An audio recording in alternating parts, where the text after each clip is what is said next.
During the first week of my retirement, my son looked me straight in the eye and said, "We don't need another mouth to feed around here." Then, as if doing me a favor, he arranged a job for me, as a cleaner. I gave a small, agreeable nod, burying the sting behind a composed smile. I told him I'd show up, but I didn't. And that's when something shifted in his expression. He realized he'd made a mistake. He'd misjudged the man who raised him. From that moment, his world started changing in ways he couldn't imagine. Before we go further, don't forget to subscribe and let us know where you're tuning in from. Because today, I have something important to share. I've officially retired. Today was my final shift, and I walked in through that front door, expecting celebration, maybe a toast with the cheap red wine we kept for birthdays. But instead of joy, silence greeted me at the dinner table. The fork slipped from Christopher's hand and hit the plate with a loud clatter.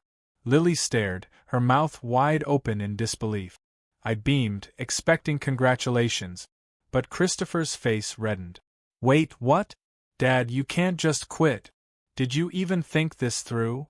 "I did," I replied, trying to keep my smile steady. 40 years of work. I've earned a rest. I thought we could celebrate. But Lily slammed her water glass down like a gavel. "Chris, your dad thinks we're going to take care of him now," she said, her voice sharp. The warmth I'd brought home with me from my final day started to ice over. This wasn't the retirement moment I'd fantasized about on the drive home. I thought maybe Christopher would say he was proud of me. Instead, his face twisted into something unfamiliar, irritation. "Look, Dad," he said, his tone morphing into that clipped, corporate cadence he uses at work, "you're not just going to sit around here while we support you. You'll need to find a job. I don't care what it is, fast food, stockroom, anything. But you're not going to live off my paycheck." Each word was a slap. I stared at my son, this man I'd given everything for, paid for his degree, his wedding, raised him with every ounce of care I had. And under the overhead light, his face didn't look like my boy anymore. It looked like a stranger's. Lily nodded beside him. "Douglas, you're 65, not an invalid. Plenty of people your age still work. My friend's dad bags groceries at 73. I thought," I began. "You thought wrong," Christopher cut in. "Do you even know what it costs to run this house? I work 50 hours a week to keep things afloat." The irony was rich, because they had no idea. Not yet. My dinner sat untouched, the meatloaf Lily had cooked now congealing on the plate. The moment felt warped, as if I were looking at my own life through a funhouse mirror. "You're right," I said softly, carefully. "I should have talked to you first." Christopher's face relaxed a little, sensing he'd won. "Good," he said. "Not trying to be cruel, Dad, but you're a dependent now." That word echoed inside me like an accusation. I nodded, said I'd think it over. Lily cleared the table briskly. "The sooner the better." They vanished into the living room. The TV clicked on. Their voices floated in with casual cheer, as if they hadn't just gutted me at the table. I remained there, staring at their empty chairs, the fluorescent light humming above. Eventually, I stood and cleared the remaining dishes, my body moving on autopilot as my mind reeled. So that's how they saw me. Not a father. Not a provider. Just a weight. An extra mouth. After all the sacrifices, they saw me as a burden. I turned off the kitchen light and headed toward the small bedroom I used at the back of the house. They could keep the master suite. I'd been content with less for years. But that night I needed to think. I lay down fully clothed on my narrow bed, eyes fixed on the ceiling. Outside, passing headlights painted faint shapes above me, shadows on cracked plaster. But my thoughts stayed glued to that dinner. 40 years of loyalty, and now I was freeloading trash. My bedroom was small, bare necessities. A single bed. An old dresser. Family photos lined the top. Christopher's graduation, his wedding, our holiday smiles. Had that all been for show? Muffled voices slipped through the thin wall from the master bedroom. Their tones sharpened. He just dropped that on us, Christopher was saying, irritated. He didn't know I could hear him. Thinks he can live here for free. Just because he worked a job forever doesn't mean I'm footing the bill. Lily's reply was quieter, but just as venomous. What if he refuses to work? What if he just lounges around all day? Then we take his pension and stick him in a nursing home, Christopher said flatly. I'm done carrying dead weight. I went cold. Nursing home. Dead weight. My fists clenched the blanket. They weren't just angry, they were planning to get rid of me. Lily added, he's been sponging off us since your mom passed. Free food, no bills, and now he thinks he'll retire on our dime. They didn't mention that the house we lived in was mine. Paid off by me. Utilities, insurance? I'd been covering half of those bills secretly. But Christopher kept ranting. He still thinks everything costs a nickel. He doesn't get it. Lily's solution? Give him a week to find work, or kick him out. Christopher agreed. And then they laughed. Their laughter slid through the drywall like a knife. I lay frozen, absorbing every cruel word, every chuckle, every insult. This from the man I taught to ride a bike. The boy I stayed up late worrying about, who I carried in my arms when he had nightmares. Now, he wanted to discard me, take my pension, shove me in a facility with strangers. I remembered old colleagues who got retirement parties, gold watches, big family dinners. Jim Morrison got a bass boat. Helen had a country club bash. Me? I got threatened over a meatloaf dinner. But as I lay in the dark, beneath the weight of all their contempt, something deeper began to stir. Not grief. Not self-pity. Anger. Cold, sharp, and clean. They wanted to erase me? Then they would soon learn who I really was. I was Douglas Cook. And I was done playing the quiet father. Sleep never came. Only thoughts. Years of sacrifice playing like a reel through my mind. I'd worked every extra shift to cover Christopher's education. Double hours at the plant, weekend side jobs. When tuition spiked, I told him not to worry. I'd handle it. And I did.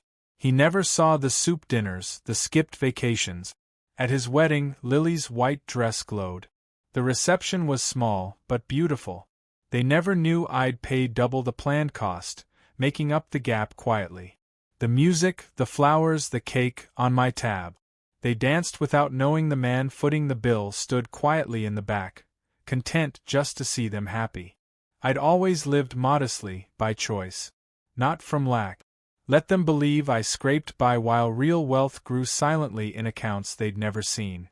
Then I thought of Leonard Whitmore. 25 years ago, when Whitmore Industries was a dream in a garage, I believed in him. I handed him $500,000. Labeled it a loan to avoid legal mess. We shook hands like men betting on the future. And we won. Whitmore Industries now employed over 3,000 people throughout Oregon and Washington. What Christopher didn't know, what he'd never even suspected, was that the company paying his generous salary existed in large part because of his own father. Every paycheck he brought home, every promotion he'd celebrated, had been made possible by a man he now dismissed as a financial burden. But that was fine, because I was done being silent. All right, Christopher. You want to play this game? Then let's play. A silver beam of streetlight glinted across the photo on my nightstand. Christopher, 8 years old, front teeth missing, eyes sparkling as he proudly held up the baseball glove I'd spent 2 months saving for. That child had grown into a man who would gladly steal his father's pension and toss him into a nursing home without so much as a backward glance. But he made a fatal error. He mistook patience for powerlessness, kindness for fragility, and generosity for desperation. He assumed that because I'd lived humbly, I had no strength left. Tomorrow I would agree to the job. Let them believe they'd won, let them bask in their self-righteousness. I'd play the defeated old man, humble and grateful, while I positioned myself exactly where I needed to be. Sometimes, revenge demands subtlety, and I'd had 65 years to master the art of waiting. The red digits on the alarm clock read 1:23 a.m. In just a few hours, the first lesson would begin. I would teach my son the difference between being helped and being humored, between pity and power. He wanted to see me small. Fine. I'd let him, for now. But only until he realized who was truly in control. I pulled the blanket up and allowed sleep to come. I needed to be well rested for what lay ahead. By the time I entered the kitchen in the morning, the aroma of fresh coffee filled the air. Christopher stood near the counter in casual weekend clothes, and Lily was already at the table, spreading butter on toast with her usual briskness. They looked up as I stepped in, and the atmosphere tightened. I could feel them assessing me, trying to guess how I might respond to the previous evening's confrontation. "Christopher," I began, sitting down calmly, "I've been thinking about what you said." I paused, waiting for their reaction. "You're right." The mug stopped mid-air in Christopher's hand. Lily froze, her knife hovering mid-spread. They were braced for resistance, for me to argue or plead. But I gave them neither. "Seriously?" Christopher lowered his mug, skepticism heavy in his voice. "You're not going to fight us on this?" I kept my expression steady. "What's the point? A man my age ought to contribute. I understand that now." Lily glanced at him, clearly unsure. They'd come ready for a showdown, and instead found surrender. Christopher adopted his professional stance, casual authority thick in his voice. "Well, since you're being reasonable, there's a janitor position open at my company. Whitmore Industries." I fought to keep a grin from spreading. "How poetic." "That sounds ideal," I said evenly. "I'll take it." Lily's voice brimmed with disbelief and quiet satisfaction. "You're really willing to clean offices?" "Honest work is still honest work," I answered, meeting her eyes without flinching. "When do I start?" Christopher's chest expanded slightly, proud of his supposed leadership. "Monday. 7 a.m. sharp. You'll be perfect for it. No fuss, just follows orders. You'll be thankful to have the opportunity." He paused, then delivered the line he'd been saving. "It's minimum wage, of course. But beggars can't be choosers, right?" There it was again, the phrase they'd once laughed about behind closed doors. I gave a solemn nod, as if accepting the job and the insult both. "I'll have to get Leonard's approval," Christopher added. "He'll probably feel sorry for you, once I explain the situation." Leonard. My closest friend. My longtime business partner. The man I'd once met in a cluttered garage with a handshake and a dream. "That's very kind of you to help arrange this," I said softly, layering in enough gratitude to make them feel generous.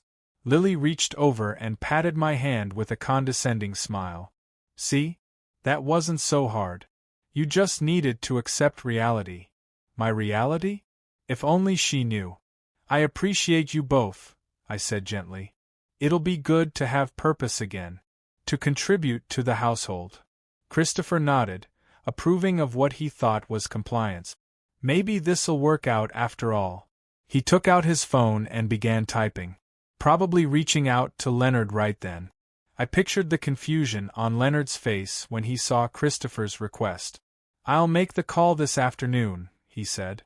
"We'll have everything arranged for Monday."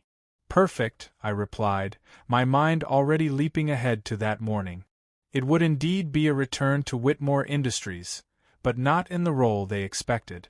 Conversation shifted to errands and groceries, but I barely listened. My thoughts were occupied with Monday morning, and just how long it would take for everything to unravel. They were about to find out that underestimating Douglas Cook would come at a heavy price. Monday dawned cool and clear. The days leading up to it had passed quickly, filled with Christopher's smug comments and detailed instructions. He'd even gone so far as to buy me cleaning supplies, laying them out by the door like a uniform of submission. I played along with every bit of it, nodding and thanking him, all while waiting for the real plan to begin. By 7:30 a.m., I sat in the kitchen, sipping coffee and reading the newspaper, as if I had all the time in the world. Outside, the neighborhood buzzed with weekday routine. Inside, a different kind of schedule was unfolding. The cleaning supplies remained untouched, still in their plastic bag, a silent monument to Christopher's arrogance. At 8:15, the phone rang. "Dad, where are you?" Christopher's voice erupted with panic and fury. "Leonard's furious. He was waiting for you and no one showed up." "Oh dear," I said, my voice thick with concerned confusion. "What time was I supposed to arrive?" 8 o'clock. "We went over this all week.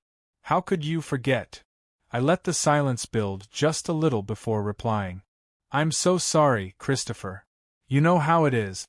Memory fades. These old brains don't hold things like they used to." "This isn't about your memory," he snapped. "I vouched for you. Told Leonard you'd be reliable. That it made sense to hire you. Now I look like a total idiot. Just as planned." I imagined Leonard's confusion.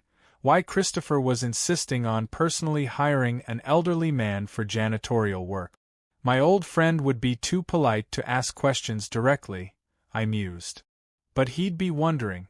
No doubt. "I truly regret the mix-up," I said. "What did Mr. Whitmore say?" "He asked why I was involved at all," Christopher growled. "I had to explain that you were my father, that you were living with us and needed a job. It was humiliating. So Leonard kept my secret. Good. Even when Christopher dropped my name, he hadn't connected the dots. That would change soon enough. Perhaps I could come in this afternoon to make up for it?" I offered, still sounding helpful.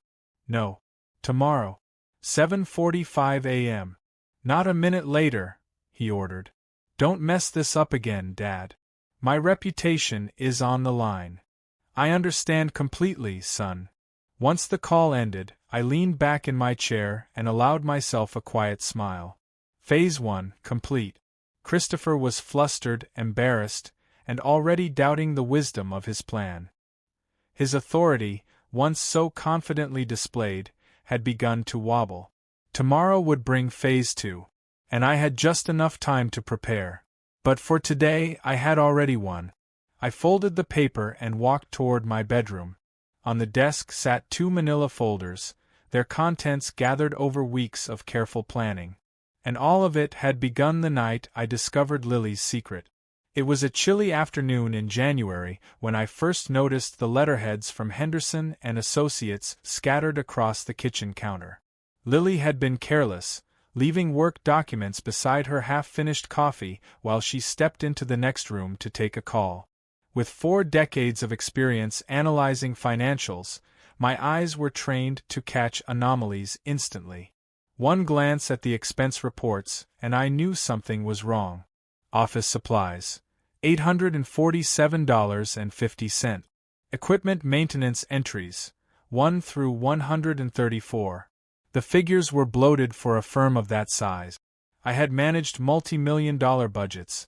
These numbers weren't just high, they were suspicious. I calmly snapped photos of each document while Lily remained on the phone. Why were these work files in our kitchen? And more importantly, why did the figures feel manipulated? That evening, I called Michael Richardson, a retired forensic accountant and an old colleague who owed me a few favors. "Michael," I said casually, "mind checking Henderson and Associates' actual office supply expenses for the last 6 months?" Quietly. 3 days later, Michael sent me the real reports. They confirmed my suspicion. Lily had been inflating costs and pocketing the difference. An actual supply cost of $347 had been reported as $847.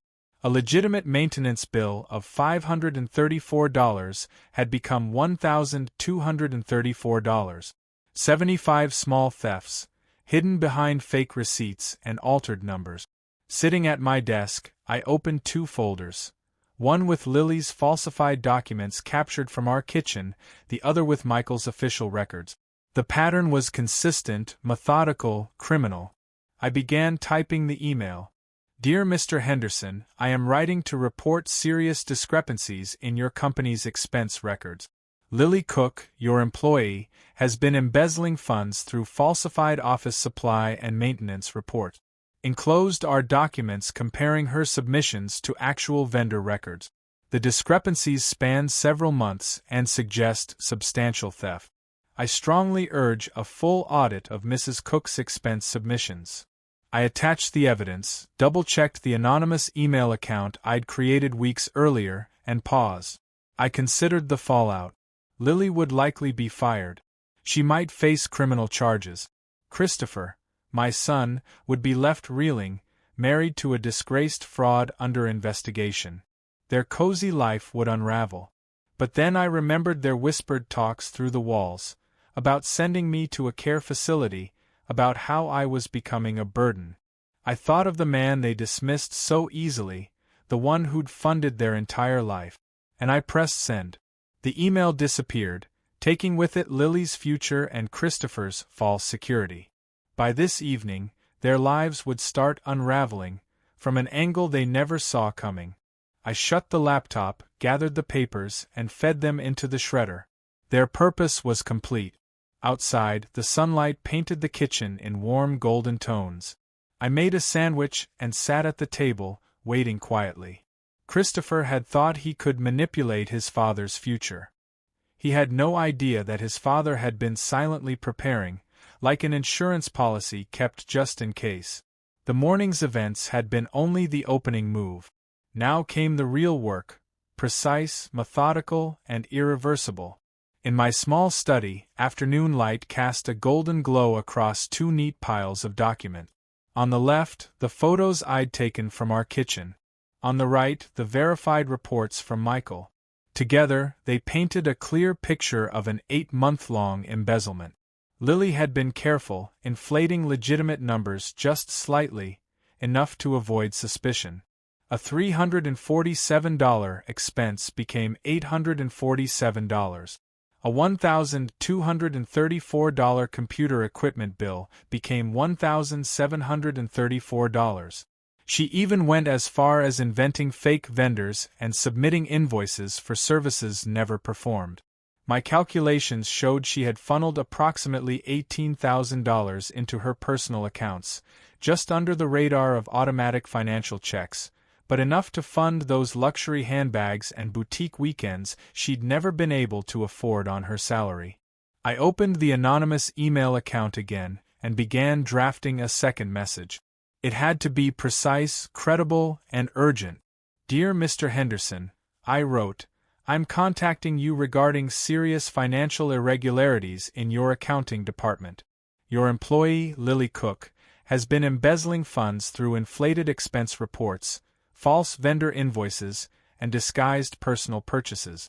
Attached you will find documented proof of fraudulent activity totaling approximately $18,000 between January and August 2025. Please conduct an immediate internal audit. Sincerely, a concerned party. I attached the evidence and read the message twice. Everything was in place. This time, there would be no escape. It was with careful precision that I added one final sentence to the anonymous email.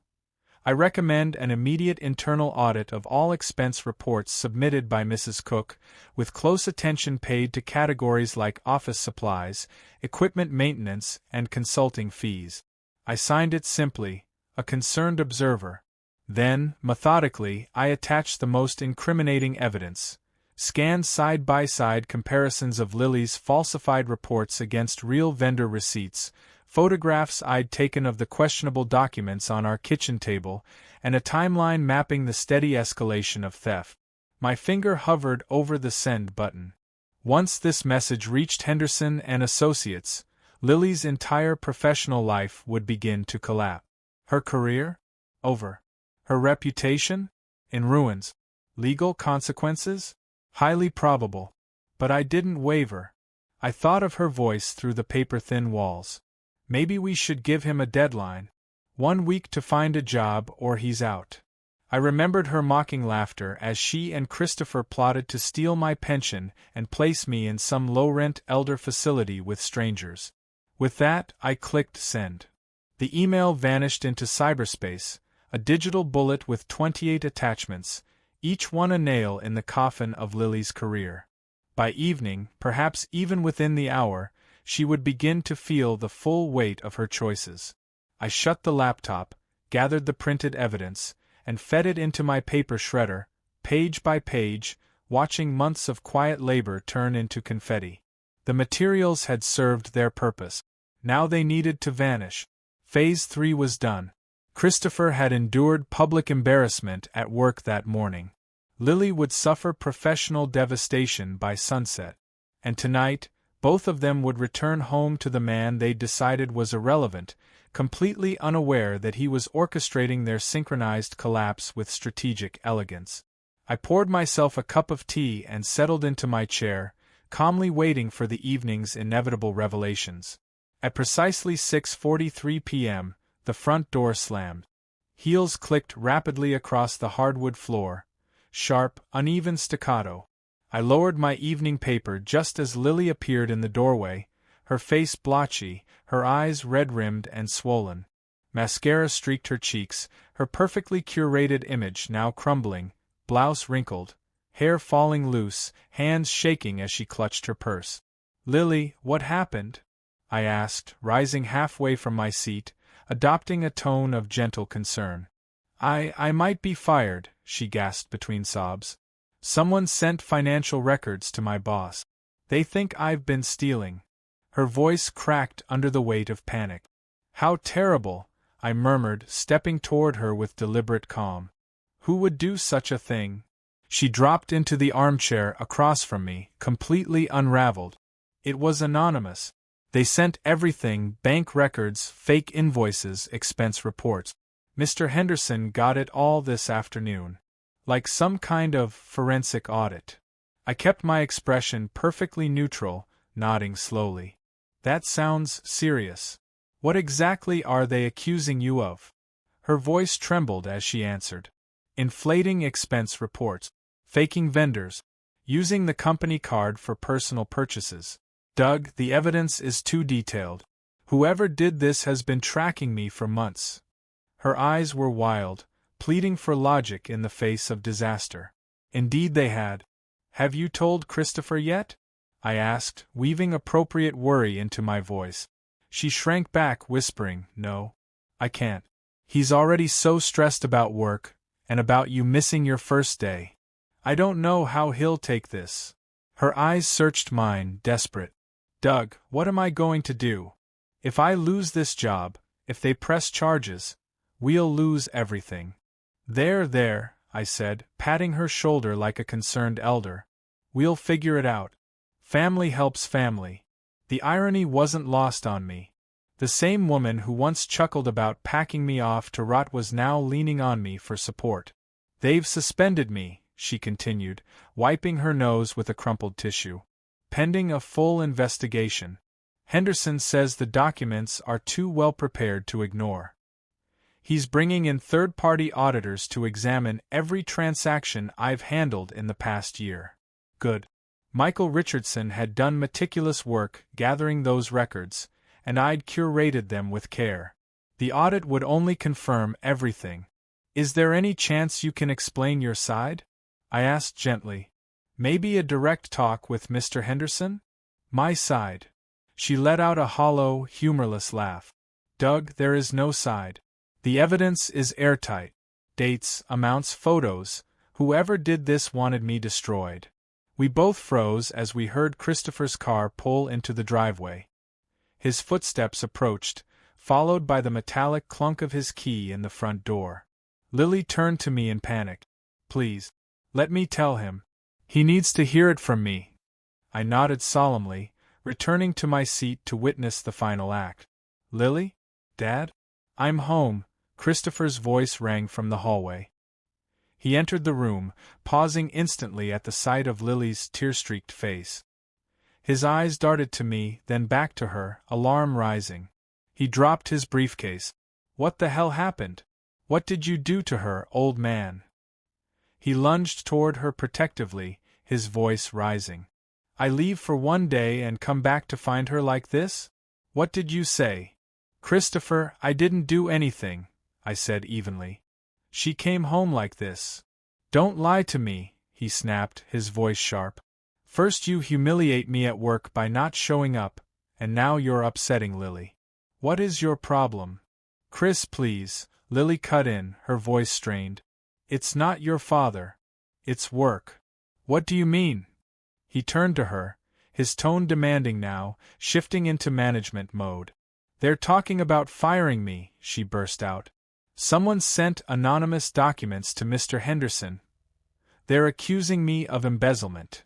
Christopher's entire demeanor changed. His face paled, his shoulders sagged, and he slumped into the nearest chair. Embezzlement, he whispered. That's no. You're the most honest person I know. I told them that, Lily replied, some strength returning to her voice, but the documents, they're too detailed. Someone's been documenting this for months. They knew exactly what to look for. Christopher stared into the distance, mouth agape, trying to process the news. The walls of his carefully arranged life were closing in. This can't be happening, he muttered. Not now. Not when everything else is falling apart. What do you mean? Lily asked, startled. He looked at me then, with pure venom. He didn't show up to work yesterday, after I personally vouched for him. Made me look like a joke. I explained, I began calmly. There was confusion about. No more excuses. Christopher shot to his feet, pointing at me with trembling fury. Tomorrow you're coming with me. No tricks, no forgetfulness, no more nonsense. I'll drive you myself. You're showing up. Period. Christopher, really, that's not. I know you, he growled. One more embarrassment and I'm done. I'll follow through on every word I said. Nursing home. Pension reassignment. Everything. Do you understand me?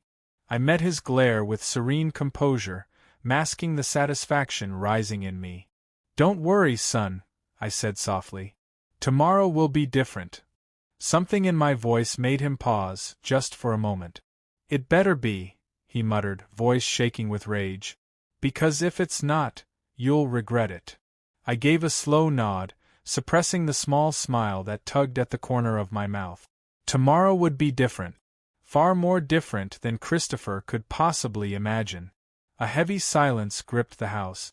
3 family members, each unraveling in their own private crises, had yet to realize that all their turmoil traced back to the same origin. Morning arrived too quickly for Christopher, though I had slept soundly. I knew today marked the conclusion of the carefully choreographed finale I'd long been preparing. I dressed with precision, each item of the janitor's uniform he'd given me now repurposed as a theatrical costume for the most significant performance of my life. Christopher was already in the kitchen, hunched over his coffee, his hands wrapped around the mug like it might steady his unraveling world. The effects of a sleepless night were etched across his face. Hollow eyes, unshaven jaw, and a clenched expression that declared he was going to will his problems away by brute force. You ready? He asked curtly, skipping the niceties. Ready, I echoed mildly, fastening the jacket that completed my disguise. The ride to Whitmore Industries began in tense silence, neither of us speaking for the first 10 minutes. Morning traffic offered Christopher something to project his anxiety onto, his grip on the steering wheel white-knuckled. I watched the neighborhoods roll by, familiar streets passing like landmarks on the road to a revelation that would change everything. Let's make something clear, Christopher finally said, his voice sharp. There will be no confusion today. No fake illnesses or forgetting what time to show up.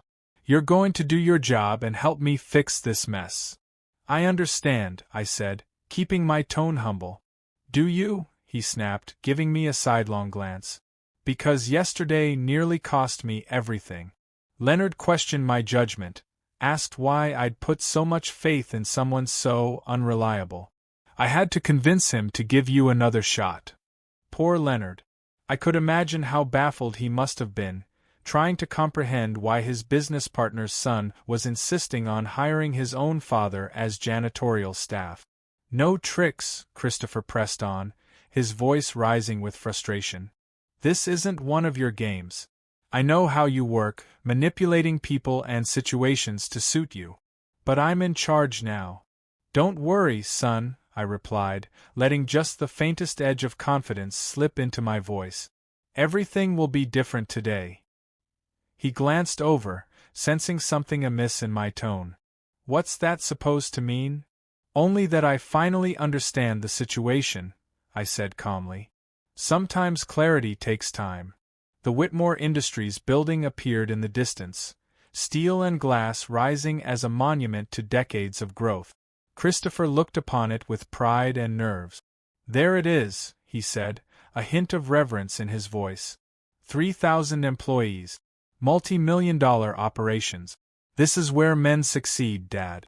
This is what real work looks like. Indeed it was. And in a few minutes, he'd discover exactly whose success he'd been riding all along. He pulled into a premium parking space near the entrance. As he shut off the engine, I noticed the tremor in his fingers. Fear or fury, it didn't matter. Remember, he said, turning to me. Let me do the talking. You stay quiet, follow my lead, and be thankful. Of course, I agreed, masking the irony. He was coaching me on how to behave inside the company I co-founded. He stepped out and waited, the dutiful son dragging his disguised father toward the grand finale. The automatic glass doors whooshed open, welcoming us into the marble-floored lobby I hadn't seen in months. Christopher led the way, nodding at the security guard who let us pass without question, unaware I'd once helped write those very security protocols. Stay close and don't speak, Christopher muttered. Let me handle it. The corridors buzzed with energy, employees chatting, carrying coffee, reviewing agendas. Some familiar faces passed us, but no one looked twice at the elderly janitor following a middle manager. Christopher grabbed a mop and bucket from the janitor's closet, shoving them toward me like stage props. Make it look good when Leonard sees you, he said. I accepted the tools in silence, amused by the performative nature of it all. Around me, the gears of my company turned, the very company I'd helped build from a garage startup into a corporate powerhouse. Reports were being read, deals being made, and profits were being generated from the investments I'd quietly made decades earlier. There he is, Christopher said, squaring his shoulders. Leonard Whitmore was making his morning rounds, his stride confident and purposeful. At 64, he looked every bit the seasoned executive, silver hair sharp, eyes glued to the tablet in his hands. Mr. Whitmore, Christopher called, voice bright with forced enthusiasm. Perfect timing. Leonard looked up, distracted at first. He glanced at me briefly, an old janitor with a mop, then froze. He stopped mid-stride. Christopher, he said, slowly, his eyes narrowing. You brought him here? Christopher puffed his chest with misplaced pride. Yes, sir. I solved our staffing issue and my family's problem in one move. That's my father, the janitor. The words lingered, daring fate to respond. Around us, employees continued their routines, unaware that the temperature in the hallway had just dropped 10 degrees. Leonard stared, emotion shifting rapidly across his face. Confusion, recognition, and finally, barely restrained fury. Christopher, he said in a low, dangerous voice. Do you have any idea what you've just done? Christopher faltered. Sir, you brought Douglas Cook, a primary shareholder, into my company carrying a mop and you're proud of it? Color drained from Christopher's face. That can't be. 25 years ago, your father invested $500,000 in this company, Leonard snapped. Without him, none of this exists. Without him, you wouldn't have a job. Which, by the way, you no longer do. I don't, what? You're fired. Immediately, Leonard declared, loud enough for nearby staff to stop and stare. Pack your things. Security will escort you out. Christopher stood paralyzed. His briefcase slipped from his grip, clattering to the marble floor like punctuation on a ruined life. Leonard turned to me, his voice gentler. Douglas, what's going on? I stood tall, shedding the subservient posture I'd worn like armor. My voice, when I spoke, held the command of decades in leadership. Leonard, I think it's time we spoke privately. Leonard's office was as I remembered, mahogany furniture, sweeping skyline views, walls covered in accolades. Photographs of our early days adorned the shelves, reminders of the story Christopher never knew. He followed us in, stunned, collapsing into a chair like a man who'd stepped into someone else's nightmare. "Douglas, please," Leonard said, gesturing to my old seat. I sat, familiar comfort washing over me. "Can someone explain," Leonard asked, "why my business partner was just introduced as a janitor?" I exhaled slowly. "My family believes I'm financially dependent on them. They've misjudged my value." "Misjudged?" Leonard barked. "Christopher, your father owns 37% of this company. He's been drawing dividends quietly for years. What did you think he did? Factory work." "I thought he was struggling," Christopher mumbled. Leonard scoffed. "Your father could buy half this city. He chose simplicity. And you, in return, treated him like baggage." Truth settled over the room like dust disturbed. The skyline outside gleamed, a view I'd helped purchase. "But why didn't you tell me?" Christopher asked, his voice thin. "I wanted to see who you'd become without money's influence," I answered. "To see if you respected me as a man, not a bank account." "You didn't."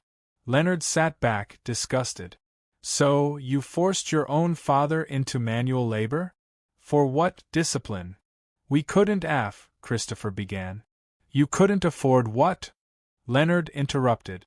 "Your father paid your tuition, your wedding, your mortgage, using profits from this company. And you repaid him by threatening a nursing home." Christopher's composure crumbled. "I didn't know." "No one needed to tell you to be kind to your father," I said. "That should have come naturally." Leonard paced, then paused by the window. "Douglas, what do you want done?" "Nothing more," I said simply. "You've already done what needed doing. Lily's crimes will be handled by her company. Christopher's career ends here." Christopher jolted. "You knew about Lily?" "I know everything," I said. "Always have." I rose, feeling 10 years younger. "Now it's your turn to decide what to do with the truth." Silence fell. Christopher sat amid the ruins of a world he'd never understood. Leonard placed a steady hand on my shoulder. "Douglas, you'll always have a place here." "Thank you, my friend. But this time, I'll retire properly, on my terms." I turned to Christopher one final time. "Let this teach you the difference between poverty and choosing to live modestly. Between control and respect." Christopher opened his mouth but found no words. None would suffice. Leonard held the door for me. Justice has been served. Indeed it had. I left not as a forgotten old man, but as Douglas Cook, founder, investor, and a man who reclaimed his dignity without ever raising his voice. My retirement week had ended as it always should have, with truth exposed, respect restored, and the final checkmate made.